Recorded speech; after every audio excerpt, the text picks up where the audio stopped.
নারায়ণগঞ্জের বন্দরে আধিপত্য বিস্তার ও ব্যাটারি চালিত ইজি বাইক স্ট্যান্ডের দখলকে কেন্দ্র করে সিটি কর্পোরেশনের সাবেক দুই কাউন্সিলরের সমর্থকদের মধ্যে সংঘর্ষের ঘটনায় 2 জন নিহত হয়েছেন। আহত হয়েছেন আরও 8 জন। শনিবার রাতে উপজেলার হাজারীবাগ ও সিরাজউদ্দৌলার ক্লাব মাঠের সামনে এই ঘটনা ঘটে।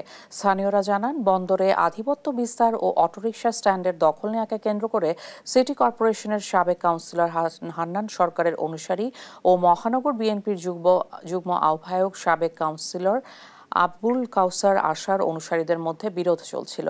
এর জেরে রাত 9টার দিকে উভয় পক্ষের লোকজন মুখোমুখি হলে সংঘর্ষে আব্দুল কুদ্দুস নামের একজন নিহত হন। পরে রাত 11:30টার দিকে হান্নান সরকারের বাড়ি সহ কয়েকটি দোকানপাট ভাঙচুর ও তার সমর্থক মেহেদীকে আটক করে পিটিয়ে আহত করে আশার সমর্থকেরা। এক পর্যায়ে স্থানীয়রা মেহেদীকে উদ্ধার করে হাসপাতালে নিলে কর্তব্যরত চিকিৎসক তাকে মৃত ঘোষণা করেন।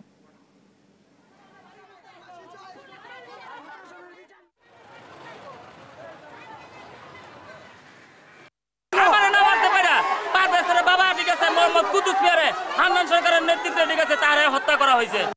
আধিপত্য বিস্তার মনে হচ্ছে প্রাথমিকভাবে 2 জন মারা গেছে। জিজ্ঞাসাবাদের জন্য 2 জন আনা হয়েছে।